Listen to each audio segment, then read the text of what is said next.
E está entrando no ar o Tele Brasil Esporte no Ar, as informações esportivas nacionais e internacionais para você. Tele Brasil no Esporte. E vamos à primeira notícia de esporte, falando o quê? Das Ligas das Nações Femininas de Vôlei, que inclusive está de passagem aqui pelo Brasil. E essa semana elas vão estar aonde? Em Brasília, onde deverão receber as partidas que fazem parte justamente dessa turnê mundial, que é uma turnê deste campeonato. Inclusive no sábado, dia 17, às 2 da tarde, o aniversário do Brasil, em quadra será a Alemanha. E já no domingo, 10 da manhã, as meninas acabam encarando a seleção dos Estados Unidos. Essas meninas, que são comandadas de José Roberto, venceram 3 seguidas na última etapa da Liga, inclusive lá no Japão. O último jogo foi contra a Croácia, e já justamente o Brasil ganhou esse set por 3-0. Já a terceira semana da Liga Feminina das Nações, inclusive ela apresenta aí que o vôlei será em Suwon, que fica lá na República da Coreia, em Bangkok, lá na Tailândia. Tele Brasil no Esporte. E vamos à notícia seguinte de esporte, falando do São Paulo Futebol Clube, que corre o risco de perder o atacante Luciano, um dos destaques da equipe para o restante da temporada. E justamente podemos comentar que, afinal, ele recebeu sondagens do Cruz Azul, do México e também do Al Nassr, da AR, e ainda não houve a formalização desta proposta que foi direcionada ao clube do Morumbi. E vale ressaltar, isso porque justamente os estrangeiros estão na fase de colher informações em relação ao salário e também a multa para tirá-lo do tricolor. Inclusive, a Arábia Saudita, que tem Cristiano Ronaldo como sua grande estrela, está de olho. Tele Brasil no Esporte. E vamos à última notícia de esporte, falando aí de um bairro tradicional da Zona Leste de São Paulo, onde está situado o estádio Conde Rodolfo Crespi, que também é conhecido como o estádio da Rua Javari. Ele fica ali, lá no bairro da Moca, aquele bairro que tem o sotaque próprio, uma nação dentro de São Paulo. E como toda a nação, tem uma seleção de futebol, e quem é justamente mooquense de coração, acaba torcendo pelo Clube Atlético Juventus, que acabou sendo responsável também por cuidar do estádio. Vamos observar. Muita gente vem, a torcida vem aqui nos jogos do Juventus justamente pela característica do campo. A gente transmite para o juventino, para o moquense. Então, por exemplo, eu não grito o gol do adversário. Eu aviso que foi gol, mas eu não preciso gritar.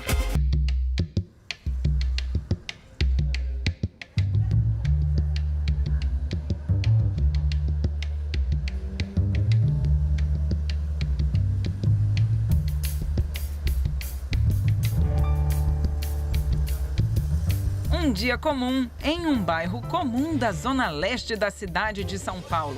Este é o bairro que tem um bom humor, uma alegria de viver. Estamos na Moca e quem é da Moca quase nunca sai de lá. E quando o faz, volta rapidamente às suas origens. Sou criado aqui na Moca. Trabalhei aqui, fiz faculdade aqui, criei minha vida toda aqui na Moca. Moca nos acolhe e a gente acolhe a Moca, então as coisas se misturam, então não dá mais para sair daqui.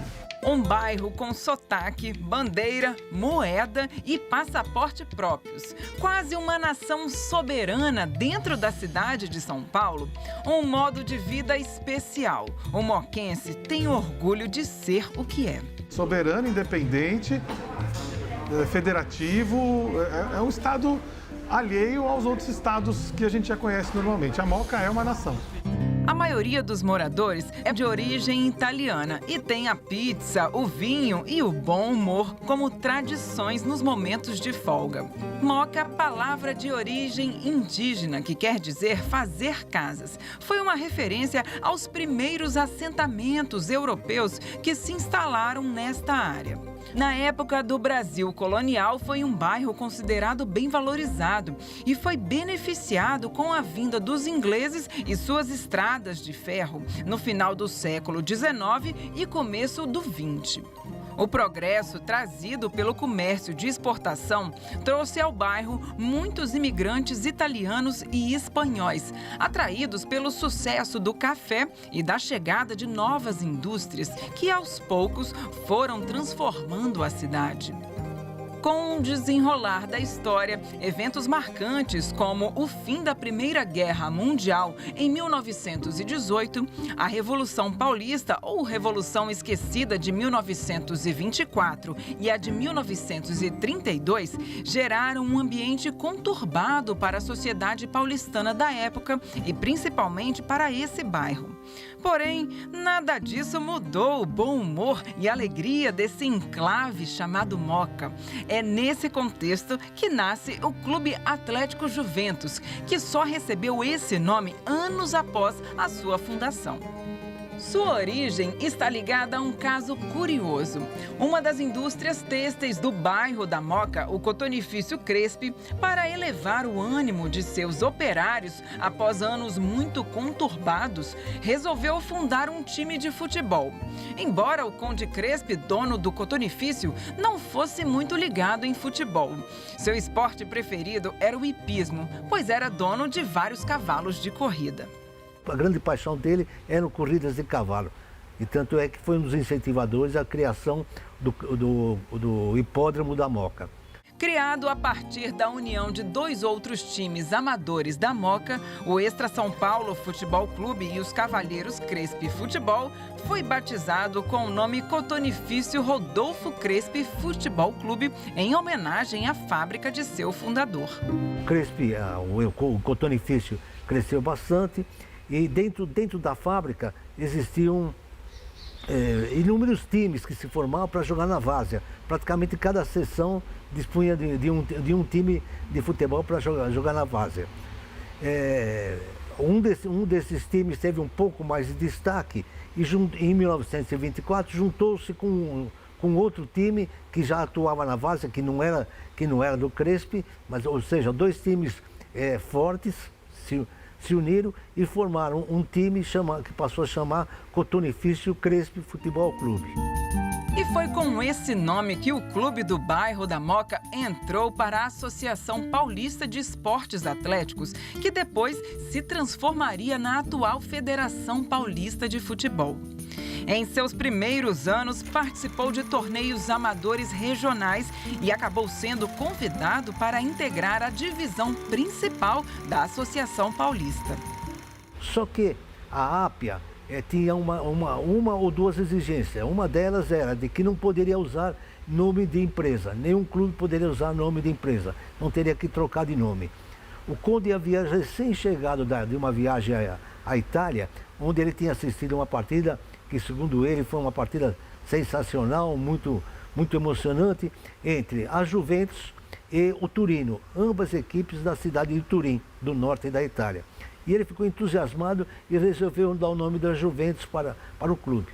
Só que a Juventus da Itália, o uniforme dela é preto e branco. E a outra exigência que tinha da federação é que o clube não poderia usar um uniforme igual a outros clubes que já disputavam o campeonato. Então ele não poderia usar o preto e branco da Juventus e nem as cores que até então eram adotadas pelo Cotonifício Crespi, que era preto, vermelho e branco, porque já existia o São Paulo com esse tipo de uniforme. Então ele optou em usar o nome Juventus e a cor do Turino, do outro time da cidade, que é um avinhado como esse daqui. Na inauguração de seu estádio na Rua Javari, em novembro de 1929, compareceram várias personalidades da época para ver a partida amistosa entre Juventus e a Roma da Itália, vencido por 2-1 pelos visitantes.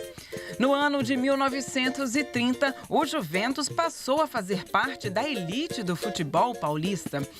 Em seu jogo de estreia, a vitória do Santos na Vila Belmiro por 6-1. Nesse mesmo ano, a participação do Juventus surpreendeu todos os times do campeonato. O auge dessa campanha aconteceu no dia 14 de setembro de 1930, em um jogo contra o Corinthians. Em pleno Parque São Jorge, o Juventus vence a partida por 2-1 com gols do meia Nico e do atacante Piola e recebe da crônica esportiva da época a alcunha de moleque travesso por ter vencido um dos gigantes de São Paulo em seus domínios. E esse nome pegou. Até hoje o Juventus também é conhecido como, é citado na imprensa como um moleque travesso. A partir daí sempre teve bons resultados contra os times chamados grandes, Corinthians, Palmeiras, São Paulo. O Juventus sempre dava uma beliscada num desses times com uma vitória. O Juventus adotou o apelido e o moleque travesso fica eternizado como seu mascote. Um mascote bem de acordo com o jeito leve de viver da Moca. Em 1941, aconteceu uma segunda inauguração do Estádio Juventino, já com arquibancadas de concreto, vestiários e tribuna, inclusive com o nome do seu fundador, Conde Rodolfo Crespi. Esse mesmo estádio, anos mais tarde, ficaria conhecido como o Estádio da Rua Javari. Esse estádio, ele está arquitetonicamente dizendo o mesmo de quando foi reformado em 1941. Não se mudou nada. Você tem, por exemplo, você pega o placar, é manual, não existe placar eletrônico. E a torcida não deixa mudar, não quer que mude. Atualmente, a Casa do Moleque Travesso tem capacidade para 5.000 pessoas, mas já abrigou partidas com a presença de 15.000 torcedores. O Juventus é um clube muito tradicional, o Juventus tem uma torcida muito fanática, né? O Juventus é um clube dentro de São Paulo, que tem um carinho de todo mundo. Então, quem é Palmeiras, quem é Corinthians, Santos, eles gostam do Juventus também. Então você vem aqui na Javari, um exemplo, num domingo de manhã, no Campeonato Paulista dá 2. Se o time estiver bem, você vai ver 3.000, 4.000 pessoas aqui na arquibancada, cheio. Né? E dentre esses 3, 4 mil, pode ter certeza que tem corintiano, palmeirense, São Paulino, que o time jogou, vai jogar ainda e vem aqui torcer pelo Juventus. Então eu acho que o Juventus tem tudo, né, para se tornar um clube assim, mais forte, entendeu? Mais forte, né, em termos futebolisticamente falando, né?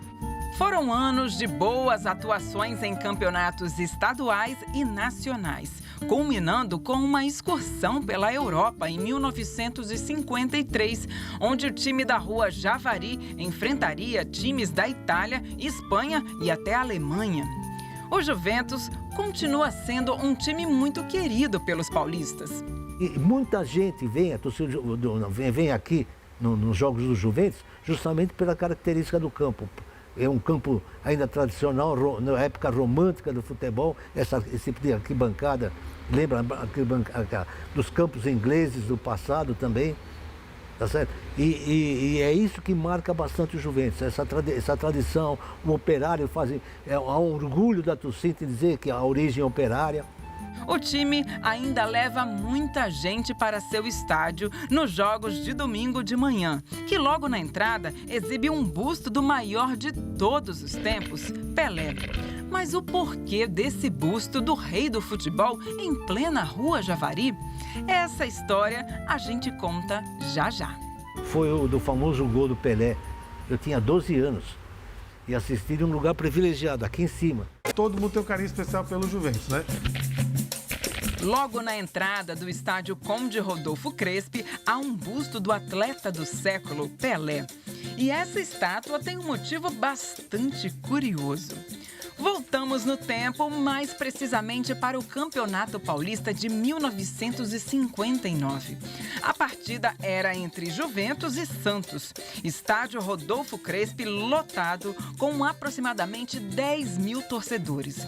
O jogo termina com a vitória do Peixe por 4-1. Pelé, com apenas 19 anos, marca 2 vezes, sendo um deles considerado pelo próprio rei do futebol o gol mais bonito de sua carreira. Não há registro dessa partida em vídeo, apenas em fotos antigas. Esse gol espetacular deu origem à expressão gol de placa. Eu tinha 12 anos e assisti em um lugar privilegiado, aqui em cima, que o meu irmão era diretor do clube, tinha uma visão magnífica. E foi um gol lindo? Ah, foi sensacional. E foi por esse motivo que encontramos logo na entrada do estádio Rodolfo Crespi um busto do atleta do século. Ao lado da homenagem a Pelé, há um busto de um famoso jogador do Juventus, Clóvis Norim. Conhecido como professor, o zagueiro defendeu a camisa grená de 1957 a 1968. Quase sempre torcemos por um clube por influência dos nossos pais, familiares, amigos ou até mesmo por aqueles que são considerados times da moda. Mas com o Juventus é diferente. Torcer pelo moleque travesso faz parte do espírito do moquense. Talvez alguns torcedores tenham um segundo time, porém não deixa de frequentar o estádio Conde Rodolfo Crespi. Todo mundo fala, né? As pessoas falam que o Juventus é o segundo time de todos. Eu, particularmente, não gosto muito desse rótulo, né? Porque na hora que a corda aperta, ele não vai para o segundo, ele vai para o primeiro. Então, eu não gosto muito desse rótulo que o Juventus é o segundo de todos. Mas fala-se muito aqui na Moca que o Juventus é o segundo time de todos os moquenses. Todo mundo tem um carinho especial. Todo mundo tem um carinho especial pelo Juventus, né? Eu prefiro dizer que o Juventus é o primeiro de muitos. Aliás, ir à Rua Javari é um dos programas favoritos do bairro.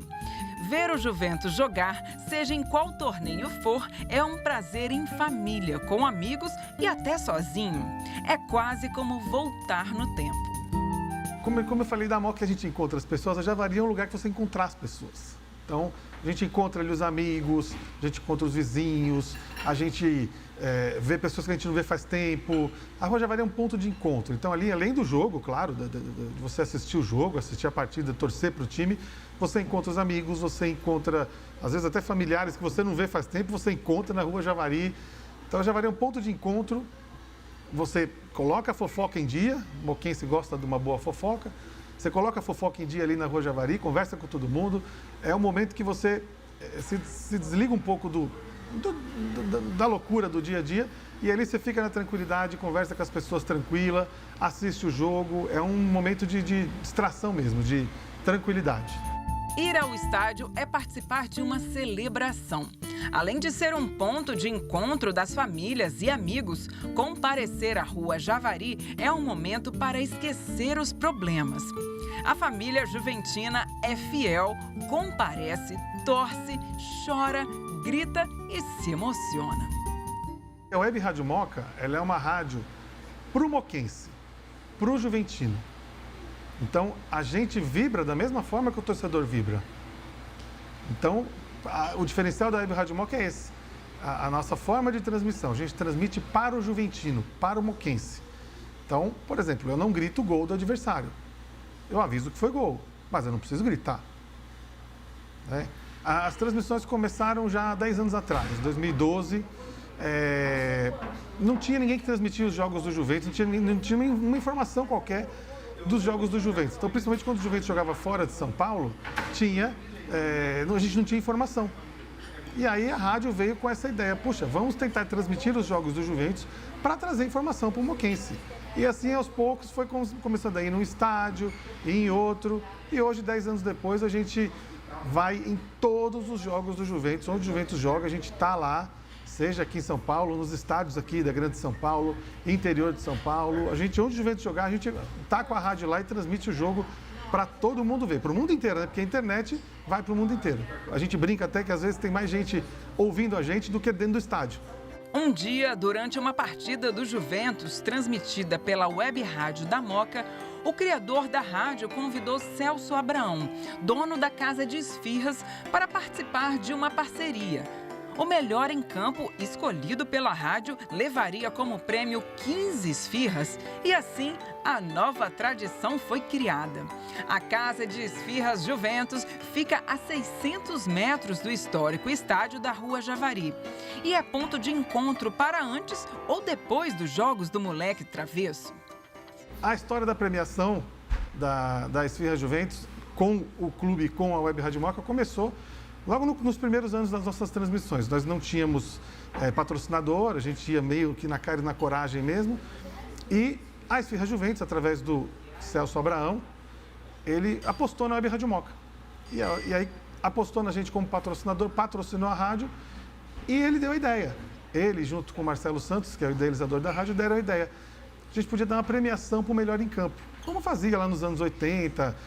Quem é dessa época lembra da questão do motorrádio, que era dado para o melhor em campo.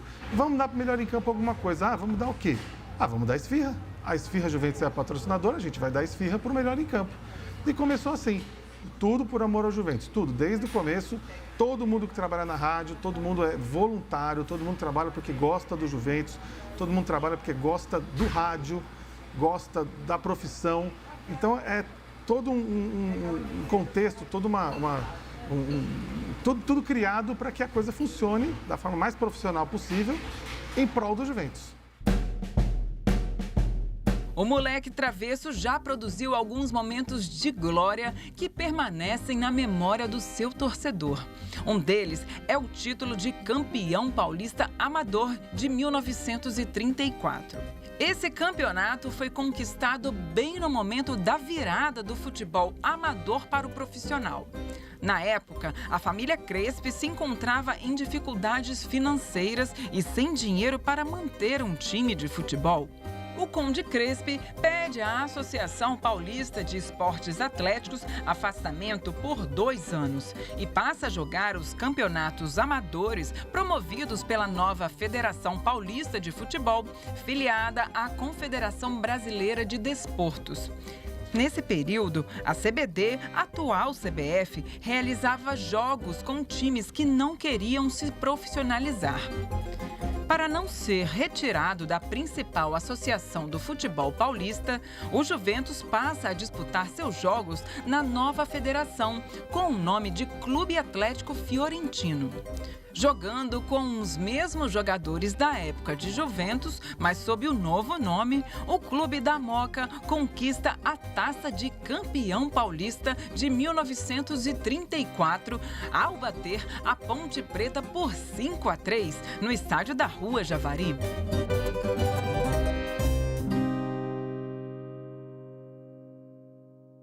Recentemente, nós fizemos um trabalho levantando todo o histórico, inclusive com a colaboração da própria Federação Paulista de Futebol, que eles tinham o maior número de informações do que nós dispunhamos. E mostramos que, na verdade, ele foi campeão pela Federação Paulista de Futebol. Tá certo? Então é um título que poderia ser reconhecido. Isso já tinha acontecido no Rio de Janeiro também. O Botafogo teve a mesma situação que o Juventus e pleiteou e foi reconhecido como campeão. E realmente esse trabalho que nós fizemos teve sucesso. A federação teve muito boa vontade também nisso daí, reconheça-se, e reconheceu o Juventus como campeão paulista de futebol de 1934, juntamente com o Palmeiras, que havia sido campeão pela Ápia. O Conde Rodolfo Crespi mantém ainda um certo clima romântico. Ele acompanhou o progresso da Moca e da própria cidade de São Paulo. A Rua Javari é o lugar perfeito para os torcedores encontrarem a família, os amigos e, é claro, torcer pelo Moleque Travesso. Eu acho que a tradição, ela tá aí para não dá para você perder a tradição. A tradição é uma coisa que, até por esse nome, tradição, é tradicional, tem que ter. Então, por mais que a modernidade venha trazer coisas diferentes, venha trazer coisas que de repente vão mudar alguns caminhos, alguns rumos aí, principalmente na questão do futebol, eu acho que essa tradição não pode se perder. Tem que continuar. O torcedor vem em busca disso, vem em busca dessa tradição, então isso tem que se manter. Essa ideia de pertencimento, ela passa por vários lugares. Uma chave que eu gosto de pensar em relação a isso é que a história dessas pessoas, ela se mistura com a própria história dos clubes. Isso significa dizer que se eu pedir para alguém contar a sua história, né, e essa pessoa tiver um grande envolvimento com o clube, num dado momento, a narrativa dela vai se misturar com a história do próprio clube, de algo que ela fez, de algo que ela estava. E como isso produz memórias muito vivas para essa pessoa. E isso vai funcionar da mesma maneira na relação com os clubes. E as datas vão ser variadas, porque o sucesso ou insucesso dos clubes, ela se dá em datas diferentes. Ou ela pode ser opostas. Naquela data é uma dimensão de muita felicidade para mim, mas o seu clube que perdeu para o meu também é uma lembrança muito marcante. Nossa, foi uma tristeza enorme sair daquele estádio, daquela maneira. E que hoje, numa estrutura brasileira, muito dessa dimensão está ficando mais afastada de grande parte das torcidas, porque estamos no advento da ideia da torcida única. Ou seja, a gente não compartilha mais de emoções antagônicas no mesmo espaço. Um estádio que tem um bairro ao seu redor. É o lugar de pertencimento e de acolhimento que todo moquense tem e gosta de mostrar e compartilhar. A coisa mais legal do Juventus é a manutenção dessas raízes, a possibilidade de ser passado a história com, digamos, uma parte real, uma parte mais momentânea. A gente tem uma estrutura aqui que a gente sabe que não é mais tão moderna, mas eu acredito que ela traz uma história muito importante. Eu já presenciei diversas famílias que trazem os seus pequenos, as novas gerações, e contam histórias do que já viram aqui, do que já se passou. E eu acho que assim, até eles vendo essa parte mais conservada, passa uma nostalgia e assim, eles entendem a importância de tudo isso.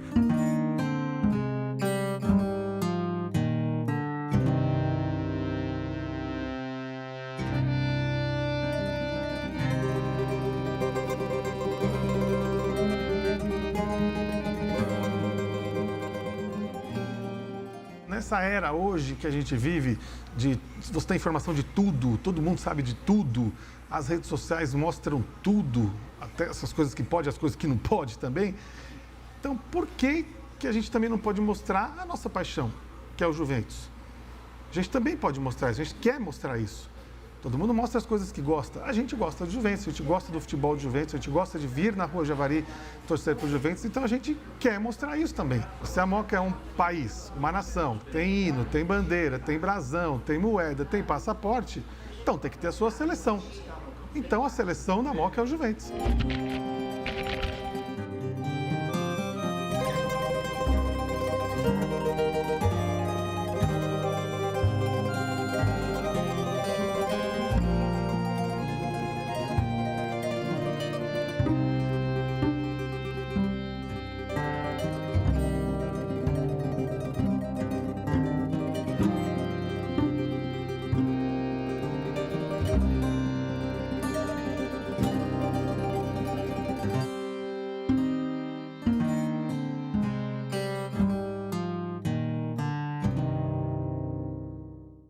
E este foi o Tele Brasil Esporte no Ar, que agradece a sua audiência e volta na semana que vem. Até lá!